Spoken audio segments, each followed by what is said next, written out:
Helping hand. सरकारी बाबू जब भी सड़क के किनारे टहलने निकलते तो इस बेहद उत्साहित और हंसते हुए लड़के से अपने लिए कुछ किताबें जरूर खरीदते। लेकिन आज उस लड़के के चेहरे की निराशा सामान्य नहीं थी। जब सरकारी बाबू ने इस लड़के का चेहरा उदास और कंधे झुके हुए देखे तो उनसे रहा नहीं गया और उन्होंने इस बात की उससे वजह पूछी। लड़के ने बताया, मैं +2 में अच्छे नंबरों से पास हुआ हूं, लेकिन आगे की पढ़ाई के लिए बड़े कॉलेज में एडमिशन लेना चाहता हूं। कल एडमिशन फीस भरने की आखिरी तारीख है और मेरे पास अभी 5,000 रुपए जो है वो कम पड़ रहे हैं।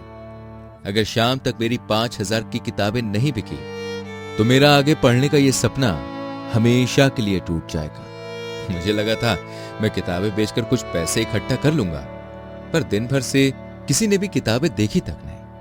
लड़के के मुंह से अंग्रेजी में ये सब सुनकर सरकारी बाबू बहुत ज्यादा हैरान हो जाते हैं। उन्हें लगता है कि वो मदद करते हैं, लेकिन आज के समय में इन बातों पर विश्वास करते हुए किसी को पैसे देना लोगों की नजर में बेवकूफी से कम नहीं कहलाता। लेकिन सरकारी बाबू सोचते हैं कि यार 5,000 रुपए में मेरा तो कुछ भला होने से रहा, लेकिन अगर इसके जीवन में छोटा सा भी कोई बदलाव आता है तो इंसानियत के नाते इससे अच्छी कोई बात हो ही नहीं सकती। ऐसे में आदमी ठहरा सरकारी बाबू तो उसने अपना कार्ड देते हुए उस लड़के से कहा कि तुम अपनी पढ़ाई की चिंता ना करो, आज से तुम किताबें मत लगाना।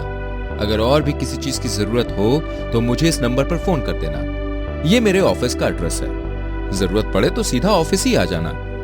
ये कहते हुए वो आदमी अपनी कार में बैठकर चला जाता है। एक दिन उस आदमी को फोन आता है कि मैंने नीट का जो पेपर है वो क्रैक कर लिया, एडमिशन के लिए कुछ पैसों की जरूरत है, क्या आप मेरी फिर से मदद कर देंगे?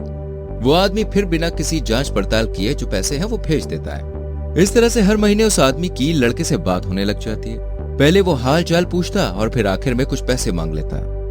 सरकारी बाबू के लिए वो पैसे मायने नहीं रखते थे और न ही उनके पास इतना समय था कि वो उस लड़के के बारे में पता लगाए।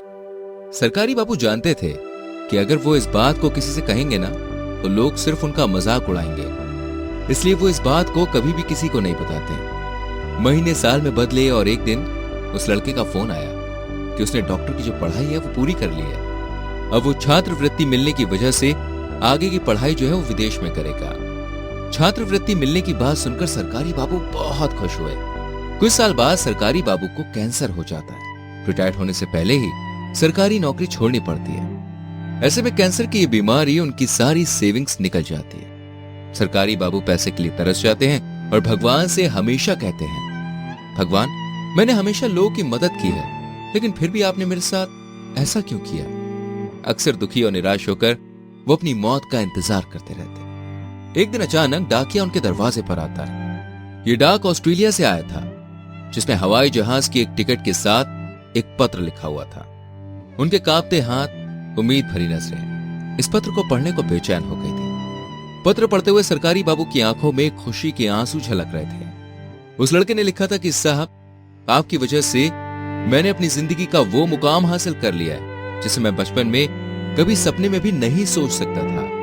अगर आप मुझे उस दिन ना मिले होते तो शायद मैं उसी सड़क के किनारे अपने पिताजी की तरह किताबें बेच रहा होता। आपने पैसे देने से पहले या बाद में कभी भी मुझसे सवाल नहीं किया कि मैं उन पैसों का क्या करूंगा, लेकिन आपको जान के खुशी होगी कि अब मैं यहाँ पर एक बड़ा डॉक्टर बन चुका हूं। आपके आशीर्वाद से अगले सप्ताह मैं शादी करने जा रहा हूं। आप जानते हैं कि मेरे पिताजी जो है वो है नहीं और आपने कभी उनकी कमी मुझे महसूस नहीं होने दी, इसलिए आज मैं आपको हवाई जहाज के टिकट भिजवा रहा हूं। मेरी शादी में मेरे पिता की तरफ से होने वाली सभी रस्में आप आकर निभाइए।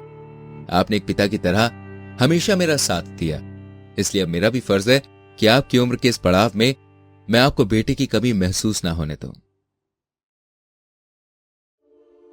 इस कहानी से दोस्तों हमें यह शिक्षा मिलती है कि जब कभी जीवन में ऊंचा उठने का मौका मिले ना तो उसे पूरी ईमानदारी के साथ स्वीकार करना। लड़का और सरकारी बाबू दोनों ही पैसों का दुरुपयोग करने के लिए स्वतंत्र थे, लेकिन दोनों ने पैसों का उपयोग अपने जीवन को सफल बनाने में किया। इसलिए अगर आप भी किसी की मदद करने के काबिल हैं तो मदद जरूर करें।